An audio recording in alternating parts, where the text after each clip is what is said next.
you no doubt don't want to mess with moms who are rising up. There in Alaska, I always think of the mama grizzly bears that rise up on their hind legs when somebody's coming to attack their cubs, to do something adverse toward their cubs.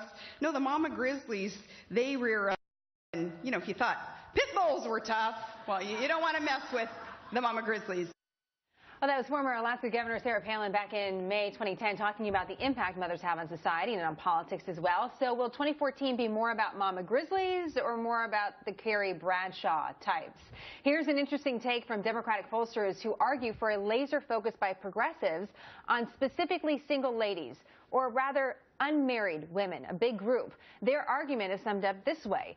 Marital status is one of the strongest predictors of whether a person will vote and for which party, which is why so many progressives and Democrats are paying attention now. You might assume that unmarried women are the main target for Democrats in 2014 because they're pro-choice, pro-birth control, and pro-women's health.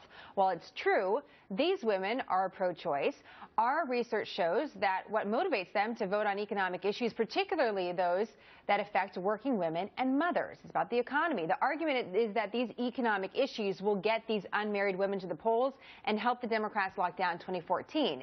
Is it really that simple? We're going to talk about it now. Sabrina Schaefer is the executive director of the Independent Women's Forum, and Marjorie Clifton, a former Obama campaign consultant, is joining us, and principal of Clifton Consulting. So Marjorie, since we're talking about the Democrat strategy, to you first, what do you think about it? Is it really that simple? Well, it's definitely not simple, and I will say I found this study refreshing in that it wasn't about reproductive health and this debate that seemed to have just drone on when it's related to women. It's about the economy, and frankly, that's something that impacts all Americans. And what we found, and look, I think Republicans and Democrats can agree, women have incredible power in our economic status. Right now, 25% of the growth in the GDP we've seen since 1970 is attributed to women in the workforce. So what women care about in the coming election is about how are we protected economically, specifically single women. And so 25% of those single women are actually moms as well, have children under 18 at home. And so what's going to be imperative for both Republicans and Democrats is positioning the economy and how it impacts that group. Well, and that's one of the questions, Sabrina, is whether or not it's specifically a Democratic strategy and whether or not it specifically targets unmarried women, because isn't this an issue that all women, and heaven forbid even men, care about, the economy? Well, it kind of comes down to politics, right? We know that politically, unmarried women are a critical voting bloc for Democrats. In fact, they voted for President Obama in 2008 by a margin of 45 points. So unmarried women are a critical part of the base. They are the basis for Sandra Fluke and for the Life of Julia infographic that we saw, for the War on Women rhetoric. And I think this is the next step in that campaign to try to make sure that they stay with the Democratic Party. I think that Marjorie is correct, that women do want to talk about economic issues, but I think that we have a little bit different perspective on how you would actually go about doing that. If you ask a woman, do you support the Paycheck Fairness Act? Guess what? 90% of them are going to say they do, because they don't know what the impact that will have on the economy. But when they learn that, support for laws like that actually drop precipitously. So I think we have to have a more honest conversation, especially if conservatives and by extension Republicans want to win those women. It does bring up the question, because we have heard the expression, Marjorie, war on women, because of these health issues that have really been led with by the Democratic Party. Do you think that's over? I mean, do you think for 2014 the war on women is gone and it's just about the economy?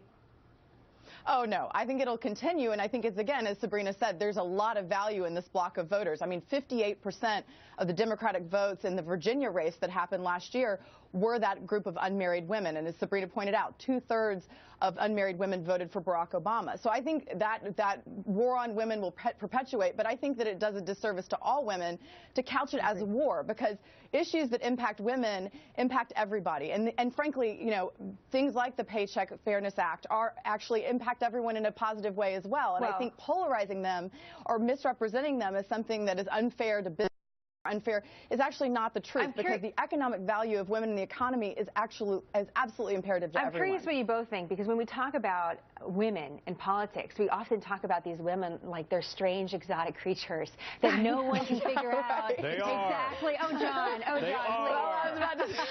You know, like, what are the women going to do? Like, they're mystery. We can't figure it out. And it's interesting, Sabrina, because in this group, this block, this voting block, the unmarried women include single women in their 20s, divorcees in their 60s, widows in their 70s or younger. It's just about being unmarried. And is it fair to really put the whole block together like that? Well, in some ways it is, because what we're talking about are women who maybe are slightly more vulnerable, right? If you're married, you have that extra added support network that you get not only from your spouse, but from the community that you often have as part of that marriage. And so to be fair, yes, some of these women may turn to the government and see that as a positive thing. What I would urge those women to think about, however, is the message that they're getting from Democrats and from progressives who are saying, you should be a ward of the state. You need to be taken care of, rather than us giving you the tools. Are Republicans doing a better job than that? I mean, here's the Democratic pollsters that are coming out, and they have this plan, and they have a couple points they say Democrats should follow. But does the other side have a better plan or even a plan at all? Well, I think that the Republicans have a long way to go to get their message out, but there is a message to be had. That is that we need robust economic growth and job creation that gives women and men the most flexibility in the workplace. We need ownership and control of our health care dollars. We need vastly expanded educational freedom, which so many of the Democrats who are touting the Paycheck Fairness Act, they stand in the way of things like the D.C. Opportunity voucher program here in Washington. So there's plenty of things that the Republicans can run on if they choose to, but the issue is, are they going to get out there and really address these issues to women and not just let Democrats run away with it? That is a big question, and we'll see if there's going to be a counter argument now that these Democratic pollsters have come out. My exotic friends, thank you so much. It's nice to have you both, Marjorie and Sabrina. I look forward to having you back.